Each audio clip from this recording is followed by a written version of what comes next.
और वो बल कहां तक चल रहे हैं? सबसे बड़ा बल है बुद्धि का बल, धन का बल, तन ताकत और विद्या का बल। लेकिन इन सब बलों से एक और बड़ा बल है जो भगवान का बल है। कौरवों के पास अनेक बल थे। बुद्धि का बल था, बुद्धि के सागर से कौन? भीष्म पितामह, जो कौरवों की तरफ थे। धन का अपार खजाना था कौरवों के पास, धृतराष्ट्र के पास बहुत बड़ा खजाना था। वो बल भी दुर्योधन के पास था। कोई बलवान योद्धा कम नहीं थे। 13 क्षोणी सेना थी दुर्योधन के पास। और विद्या का बल तो आगाध था। गुरु द्रोणाचार्य, कृपाचार्य, भीष्म पितामह, अनेक विद्या को धारण करने वाले अनेक लोग थे। लेकिन फिर भी उनकी हार हो गई। अर्जुन के पास एक ही बल था और वो बल परम पिता परमात्मा का था और वो जीत गए। जिसके पास ईश्वरीय बल है वो हमेशा विजयी होती है, उसकी हमेशा विजय हो जाती है। मेरे भाई बहन, यतो धर्मांस्ततो जयः। जहां धर्म है वहां जय जयकार है। पांडवों की जीत के पश्चात युधिष्ठिर को राज तिलक करने की तैयारी आई तो राजा युधिष्ठिर ने मना कर दिया। मैं तप करूंगा, मैं साधना करूंगा, मैं राज्य ग्रहण नहीं करूंगा। कृष्ण कहते हैं युधिष्ठिर, कलयुग आ रहा है और कलयुग में तुम राज्य नहीं कर सकोगे। अभी राज तिलक धारण करो। नहीं, मैं कुछ साधना करना चाहता हूं, तपस्या करना चाहता हूं। अगर मेरी साधना पूरी हो गई तो उसके पश्चात मैं राज्य करूंगा। तो भगवान कृष्ण कहते पांचों पांडवों से, चारों दिशाओं में चले जाओ। जो तुम्हें विचित्र बात लगे वो आकर के मुझे बताओ। तो युधिष्ठिर चले गए। पूर्व दिशा के बीच में युधिष्ठिर गए और युधिष्ठिर ने जाकर के क्या देखा कि एक हाथी है और उसके 2 सूंड है। हाथी की तो एक सूंड होनी चाहिए, एक मुख होना चाहिए, लेकिन उसके 2 सूंडें हैं, 2 मुख हैं। विचित्र बात। अर्जुन गया। अर्जुन ने देखा कि एक बहुत बड़ा पक्षी है, उसके पैरों के ऊपर वेद और शास्त्र लिखे गए हैं और वो मुर्दे का मांस खा रहा है। वेद शास्त्र लिखे गए हैं और वो मुर्दे का मांस खा रहा है। भीमसेन ने देखा अपनी बछिया गौ मां को उसी का बछड़ा भोग रहा है, अपनी मां को भोग रहा है और बैल अपनी बछिया को भोग रहा है। नकुल गया और नकुल ने देखा 3 कुएं। 2 कुओं का पानी तो आपस में मिल रहा है, लेकिन एक कुआं सूखा है। अंत में सहदेव गया और जब दक्षिण दिशा के बीच में गया तो सहदेव ने देखा कि रास्ते से जा रहा था, ऊपर से एक बहुत बड़ा पत्थर गिरता गिरता आया और सहदेव के पास तिनके के सहारे खड़ा हो गया और रुक गया। और ये सारी घटना पांडवों ने आकर के जब कृष्ण भगवान से सुनाई और पूछा, महाराज हम ये जानना चाहते हैं ये क्या है? तो कृष्ण कहते हैं ये कलयुग का लक्षण है। सुनो युधिष्ठिर, जो तुमने 2 सूंडों वाला हाथी देखा ना, वो कलयुग का हाकिम होगा। कलयुग में जो फैसला करने वाले होंगे उनके 2 मुख होंगे। जो पापी होगा, अपराधी होगा, वो उससे भी धन खाएंगे और जिसको न्याय दे रहे हैं उसको भी धन खाएंगे, उसका भी धन खाएंगे। ये हाथी का लक्षण 2 सूंडों का ऐसा है कि जो हाकिम होगा, जो बड़ा फैसला करने सुनाने वाला होगा, वो दोनों तरफ का धन खाएगा। और जो पक्षी के पांव के ऊपर वेद शास्त्र लिखे और मुर्दे का मांस खा रहा है, वो ब्राह्मण होंगे, वेद भी जानेंगे, शास्त्रों में को भी जानेंगे, फिर भी वो नीच का अन्न खाएंगे और नीच के घर में जाकर के वास करेंगे। ये कलयुग का प्रमाण है। भीमसेन से कहा, भीमसेन अपनी बचिया को ब्याहने वाला मानव वो होगा जो अपनी बेटी से नौकरी करवाएगा और उसका धन खा लेगा, अपनी बेटी के घर का पैसा खाएगा, वो उसी प्रकार होगा। 3 कुएं हैं, नकुल ने देखा है 3 कुएं हैं, वो कलयुग का प्रमाण है। बड़े की मित्रता बड़े से होगी, उस छोटे को कोई पूछेगा नहीं। बड़े बड़े गांव के बड़े लोग आपस में मित्र होंगे, जो गांव में गरीब व्यक्ति होगा उसकी ओर कोई ध्यान नहीं देगा। और सहदेव,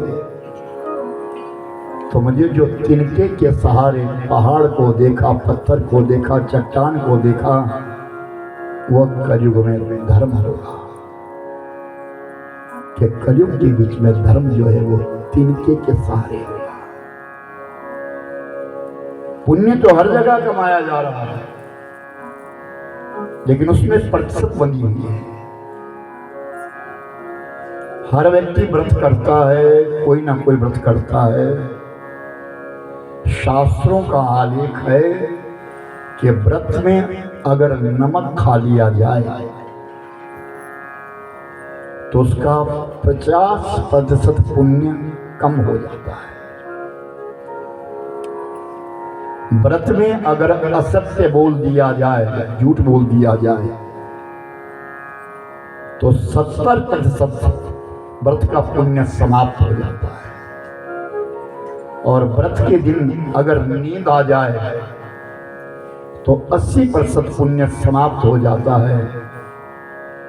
और व्रत के दिन अगर दूसरे का घर का अन्न खा लिया जाए तो 90% पुण्य नष्ट हो जाता है। तो हमारे पास बचता कितना है? व्रत तो हम कर रहे हैं, लेकिन उस व्रत का पुण्य हमें नहीं मिल रहा है, फल हमें नहीं मिल रहा है, क्योंकि हम उसके बीच में अपराध कर रहे हैं, नमक खा रहे हैं, फलाहार खा रहे हैं, दूसरे के घर का अन्न खा रहे हैं, बीच में सो रहे हैं, नींद आ रही है, तामस ले रहे हैं, पुण्य नष्ट होता जा रहा है। राजा परीक्षित के महाराज गंगा के तट बैठे, अन्न और जल का त्याग करके बैठे, ना अन्न ले रहे हैं न जल ले रहे, केवल साधना कर रहे हैं, तत्परता के साथ बैठे और दिन बीत रहे हैं, शुकाचार्य जी पावन गाथा को कह रहे हैं और बड़े प्रेम से कथा सुनाई जा रही है। अन्न मानुष की बुद्धि के ऊपर प्रभाव करता है राजन।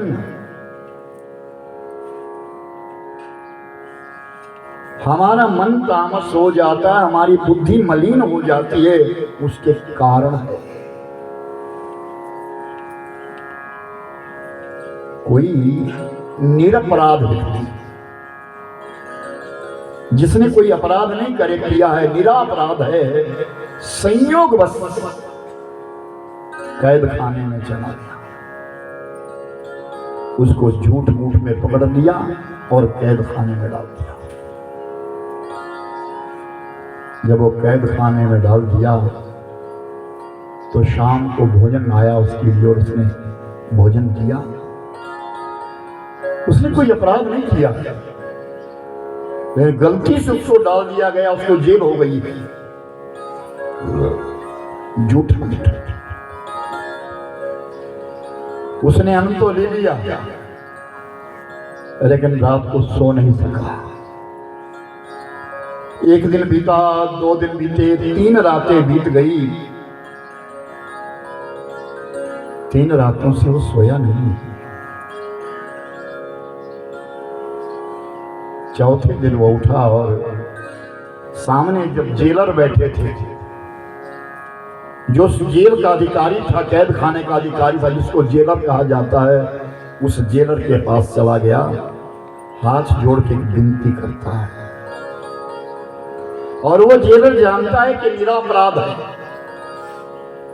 इसने कोई अपराध नहीं किया है, वो जानता है, वो सज्जन व्यक्ति है, लेकिन इसको झूठ मूठ की जेल हो गई है। तो वो व्यक्ति कहता है,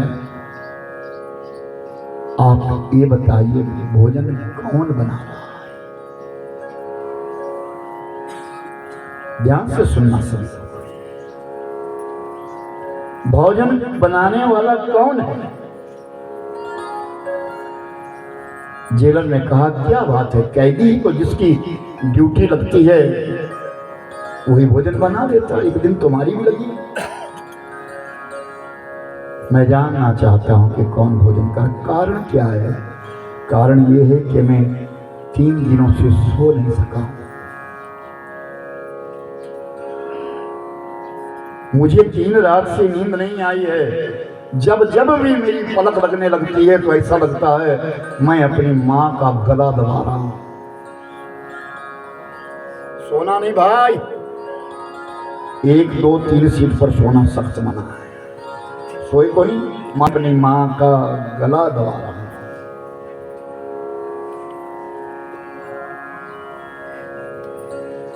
मैं जानना चाहता हूं भोजन कौन बना रहा है।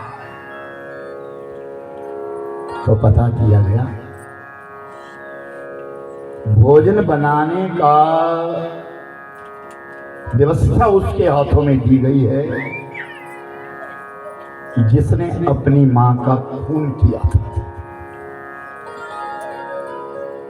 एक कैदी है, उस कैदी ने अपनी मां का गला दबाया था और अपनी मां की हत्या कर दी थी, उसके लिए जेल हो गई थी। आज उसकी बारी है, वो इस सप्ताह में, इस हफ्ते में भोजन वो बनाएगा। समझ गया? जेलर से प्रार्थना करी, मेरी इतनी सी विनती सुन लो, भोजन मैं बनाऊंगा। जिन हाथों ने अपराध किया है, जो मानव अपराधी है, वह पुण्य व्यक्ति के पास रह नहीं सकता, गुणवान व्यक्ति के लिए खिला नहीं सकता। कहीं ना कहीं हमारी मन पर, हमारी वाणी पर, हमारी बुद्धि पर प्रभाव करता है। बर बल बास ननक भरदाता, दुष्ट संग जन देई दाता। और बर बलबास नरक करवा बर बलबास दुष्ट संग जय विधाता दुष्ट संग जय विधाता श्री राम जय जय राम श्री राम जय जय राम बर बलबास लगाता है प्रभु भले मुझे नरक में भेज देना। सुंदरकांड के बीच में चौपाई मानस रामायण की चौपाई है।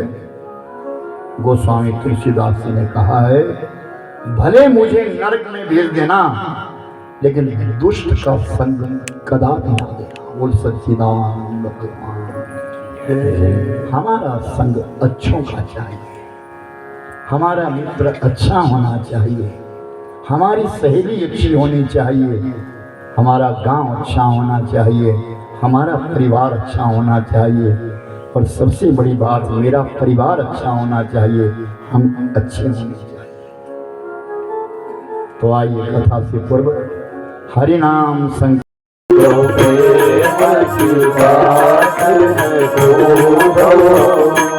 ये तो प्रेम की बात है दूधो वो मत जीते बस की नहीं है वो यहाँ पर वो यहाँ पर होते हैं सोरे वो आशिकी करती नहीं है वो ये तो प्रेम की बात है दूधो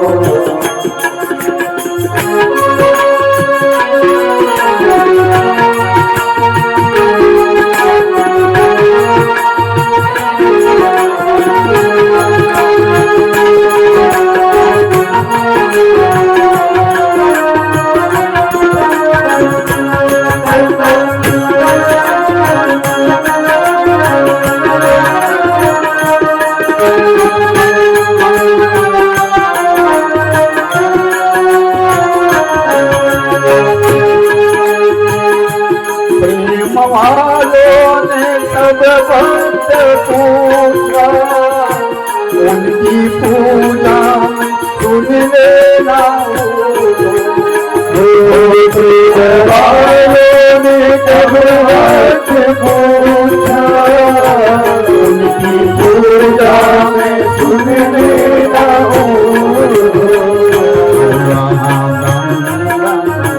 वो होती है पूजा होती है पूजा वो सर झुका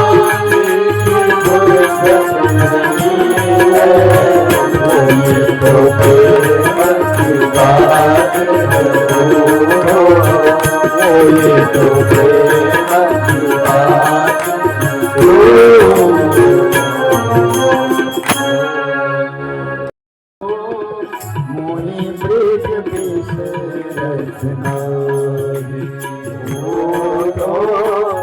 मोरे ब्रिज विश्वरचना मोरे ब्रिज विश्वरचना मोरे ब्रिज विश्वरचना मोरे ब्रिज विश्वरचना रात समय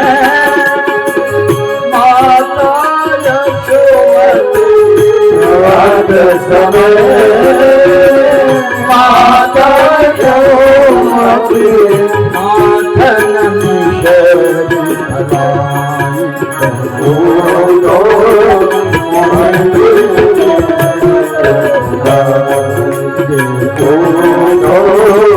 मोहे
कैसे भूल जाओ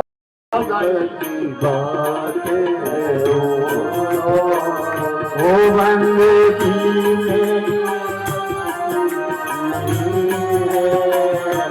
ये तो प्रेम की बात है दूधो, ओ ये तो प्रेम की बात है दूधो, ओ बंदे की तेरे बस की नहीं है, ओ यहाँ करेंगे ओ यहाँ करेंगे होते हैं सौदे, वो आज की धरती नहीं है, ओ ये तो प्रेम की बात है दूधो।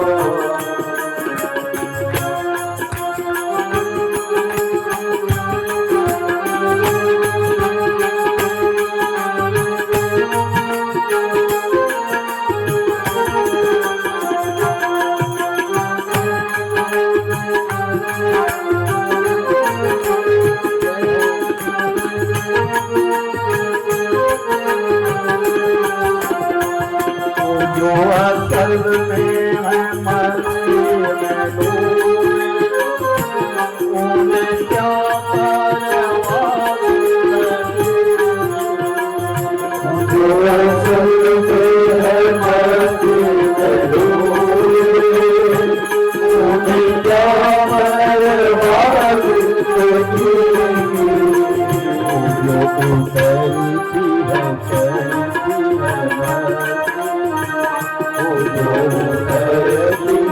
चलती है मस्ती, ओ हकीकत में मस्ती,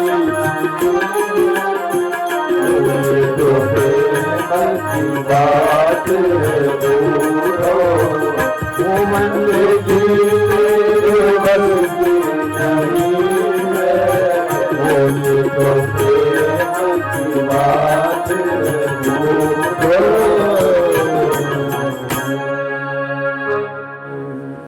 यहाँ कोई प्रश्न नहीं, दिखावे की जिंदगी जी रहा है, जो भी जी रहा है दिखावे की जिंदगी जी रहा है। कौन किसकी संतान है, परिवर्तन आ गया है दुनिया में, कोई किसी से प्रश्न नहीं।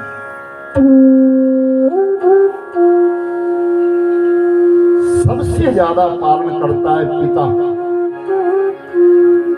मोबाइल ला करके देता है पिता,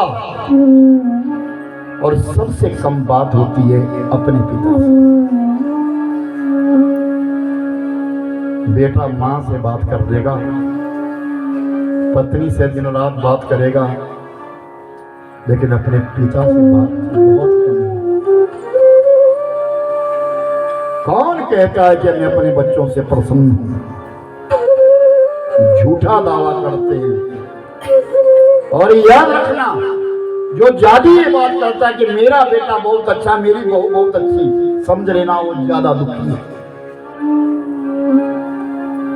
इस झूठी प्रशंसा को छोड़ दीजिए। ये महापुरुषों के कथन है, ये असत्य नहीं होते।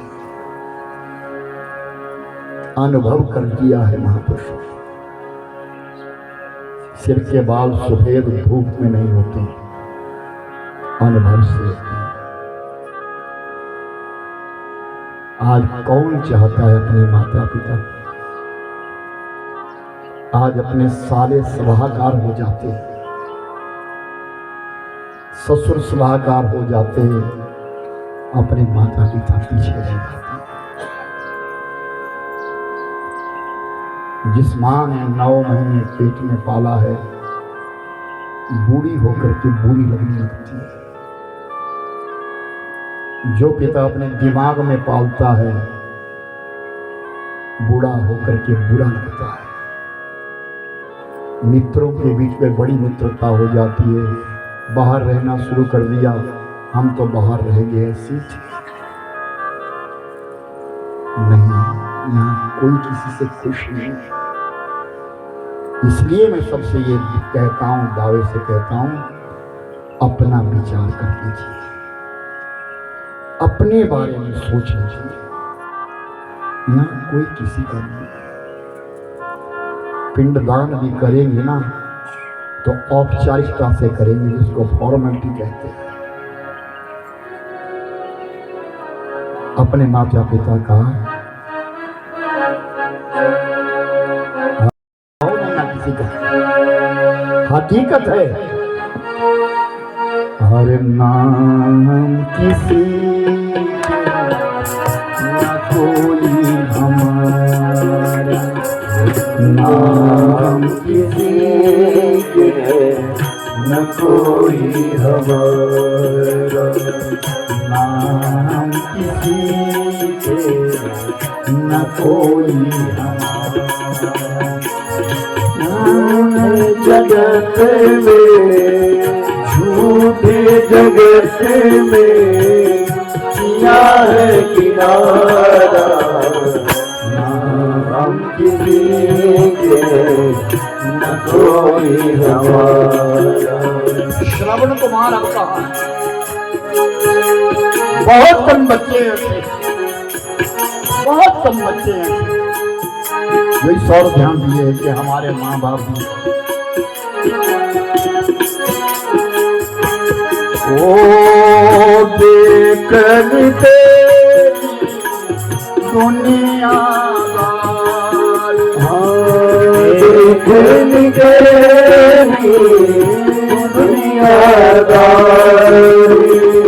ना हुई किसी ना होगी हमारी, ना हुई किसी ना होगी हमारी। हर बहुत देख लिया जगत का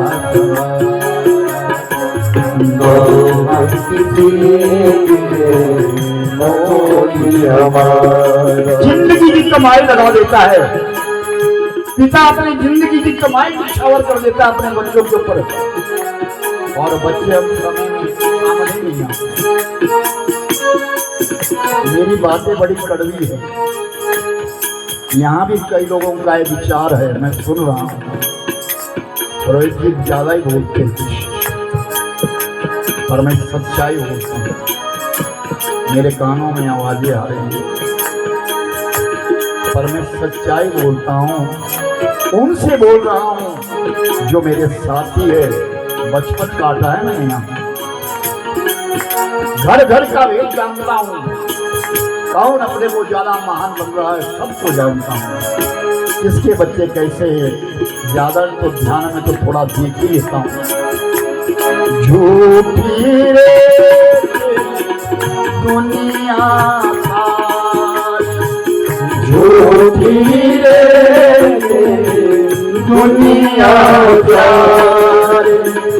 मुख जिनके बोले मन जिनके कारे, जिनके मोरे मन जिनके कारे, हर होके दुखी तुझको पुकारा, नाम किसी के कौन है ऐसा जो आज कमाई ला करके अपने पिता के हाथ में दे देता है? कौन है ऐसा? पिता को ये पता नहीं मेरी संतान कमा कितना रही है, उसको वो अनपढ़ समझ रहा है। जिसने उसको पढ़ाया उसको अनपढ़ समझ रहा है। ये मेरे साथ की घटना है। आईजीएमसी में एक डॉक्टर, हमारे इलाके का डॉक्टर है, जिस घर में मैंने बहुत दिन कथाएं करी है, उनको साथ ले लेकर मैं बीमार हो गया और उस डॉक्टर का पिता मुझे लेकर के गया, चलो मरीज उठा, किसी न कोई, अपनी जिंदगी का अनुभव है मेरा, तुम्हारा रिश्तेदार है, मैं नाम नहीं लेना चाहता। आईजीएमसी नहीं, आज वो एम्स में चला गया डॉक्टर, गले का बहुत बड़ा डॉक्टर है, लेकिन उसको डॉक्टर बनाने वाला वो पिता है और उस पिता से कहता है कि तूने इजाजत क्यों नहीं दी अंदर आने की? क्या धिक्कार है, मैं कहता हूँ शिक्षा के लिए धिक्कार है। कहाँ चले गए वो श्रवण कुमार जो अपने माता पिता को? आज इन बच्चों पर मुझे गर्व होता है। अरे वाह, मेरा पिता से हम यात्रा तो नहीं करवा सकते, लेकिन भागवत सुनाएंगे अपने पिता। नाम किसी न कोई,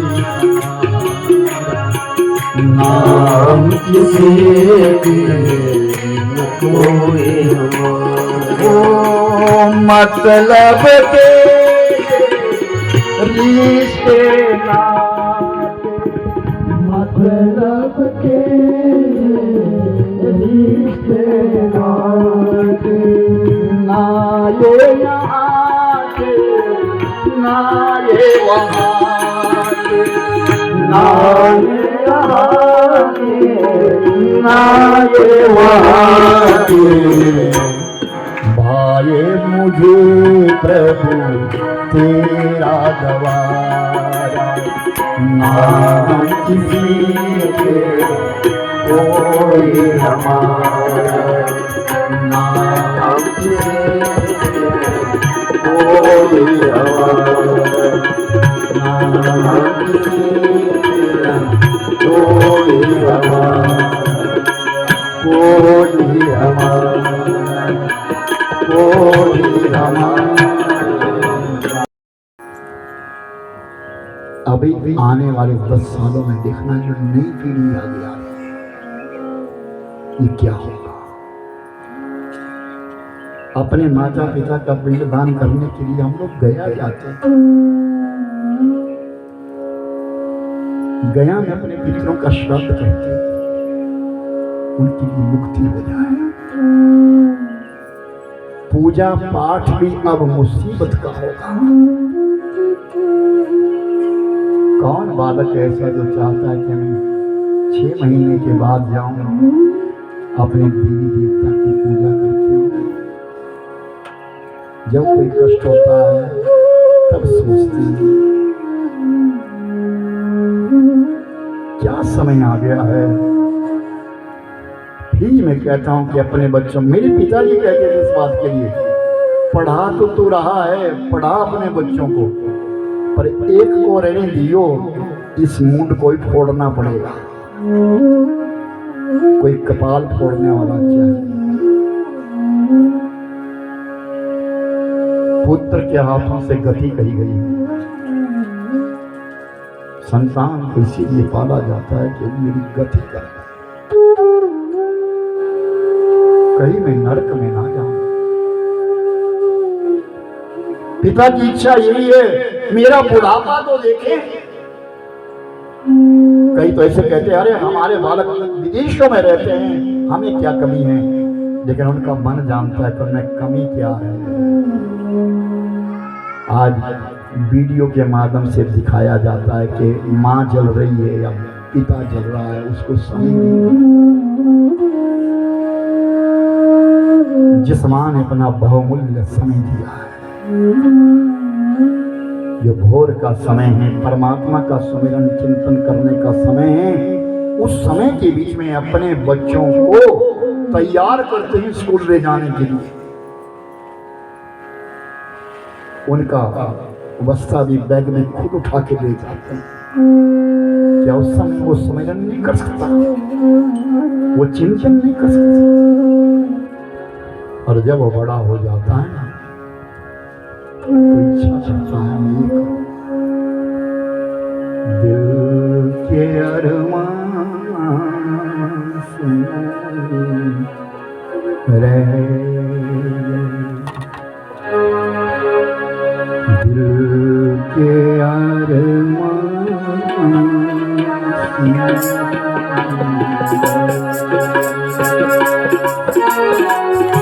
हम वफा करके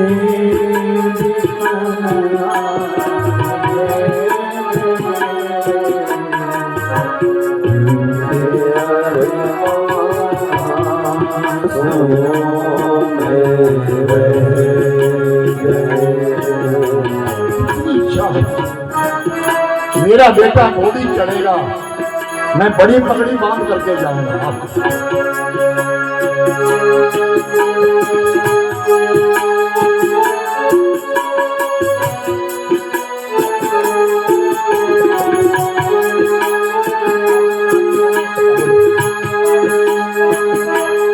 ओ शायद होने का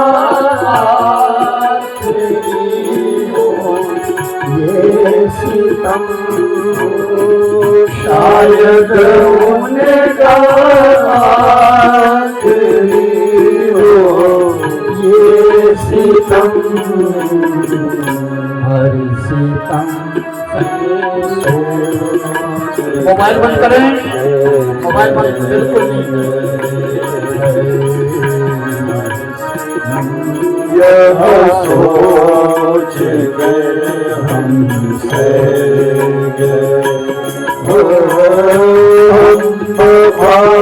गए के भीतर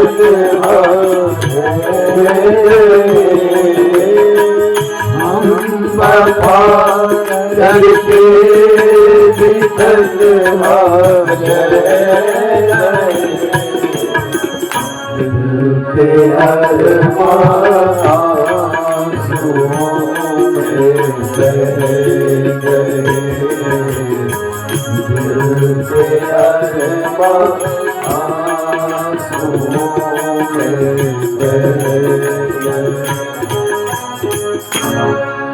एक पिता का बेटा बड़ा हो गया, बड़ी नौकरी पे पहुंच गया। उस पिता की हिम्मत नहीं उस बेटे के सामने कुछ बोलने। गजब की बात है, वो अपने पुत्र को नहीं बोल सकता क्योंकि पुत्र गजब है,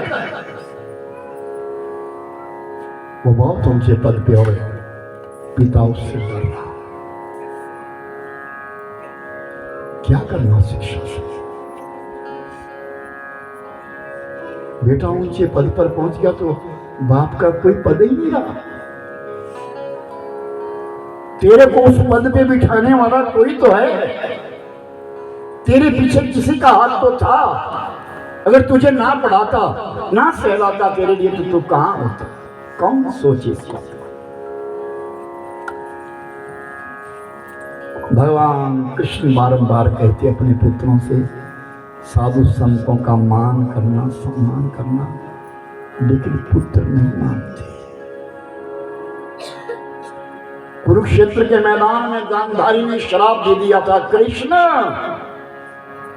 तेरी चालों में चल करके मेरा कुटुंब का विनाश हो गया। जा, मैं तेरे लिए शराब देती हूँ, 24 वर्ष के पश्चात तेरे पुत्र भी आपस में लड़ करके मर जाए।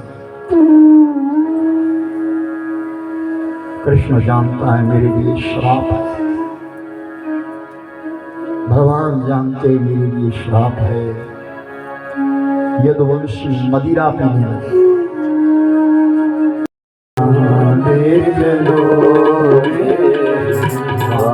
मैं चलूंगा जहाँ नाथ रखेलो, जहाँ नाथ रखेलोगे वहीं पे रहूंगा। जहाँ ले चलोगे वहाँ मैं चलूंगा, जहाँ ले चलोगे वहाँ मैं चलूंगा।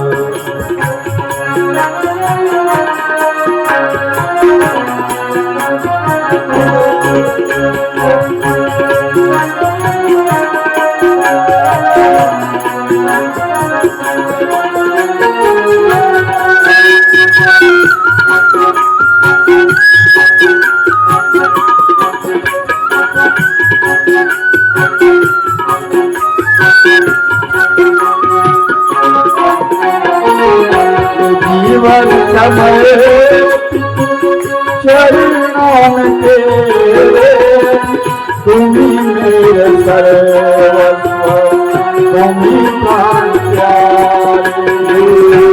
जीवन समय चरणों में तेरे, तुम्ही मेरे सर्वस्व, तुम्ही प्राण प्यारे। तुम्हें छोड़ कर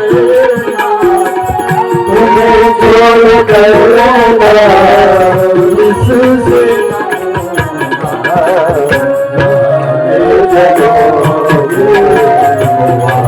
मैं चलूंगा, जाने चलोगे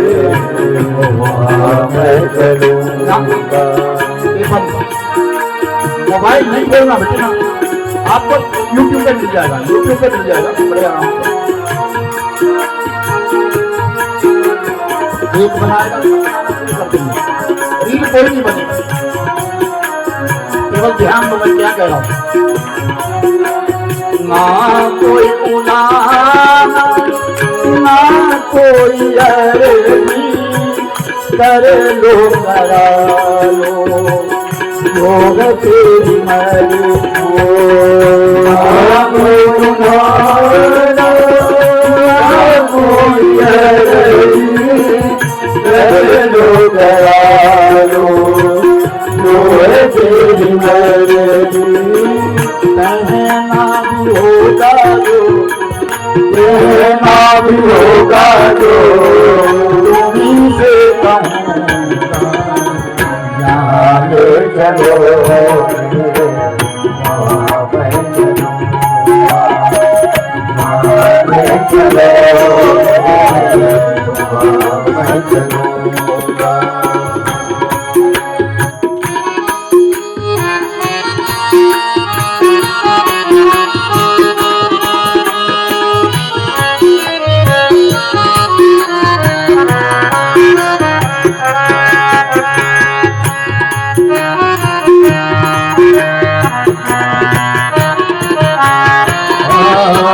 दयानाथ दयानी मेरी अवस्था, तेरे ही हाथ में मेरी सारी व्यवस्था।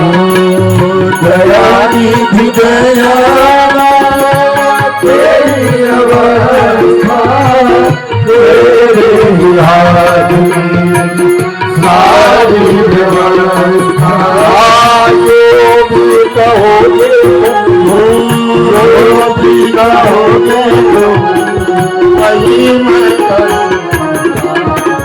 जहाँ ले चलोगे वहाँ मैं चलूँगा, जहाँ ले चलोगे वहाँ मैं चलूँगा, वहाँ मैं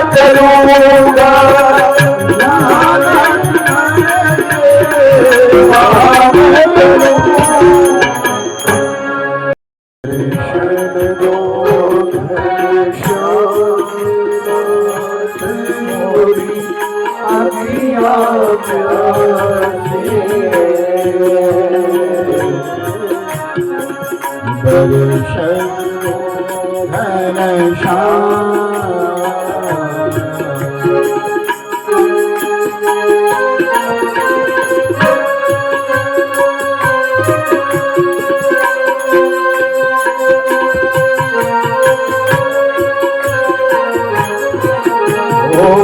द्वार गया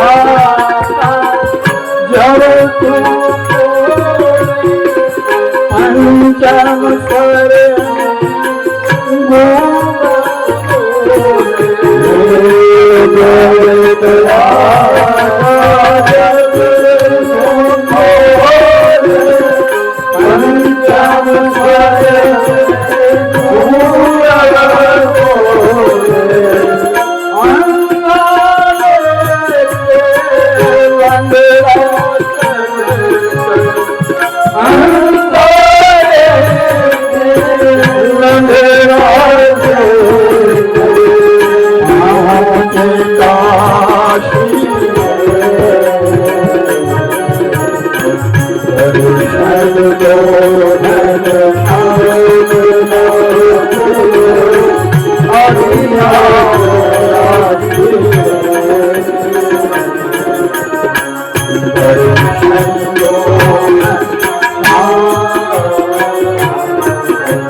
भल के धन निर्धन के तुम रखवारे सब भगतन के भल निर्भल धन निर्भल के तुम रखवारे सब भगतन के तुम्हारी दया से सब सुख पाओ तुम्हारी दया से सब सुख पाओ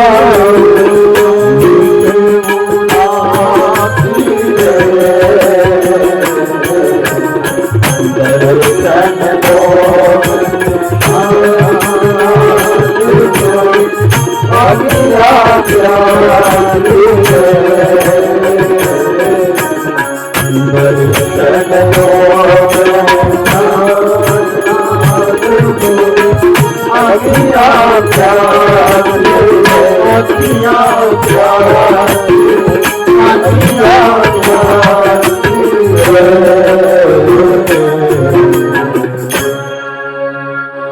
माता बहनों के कपड़े देखो गोडे से ऊपर जा रहे हैं।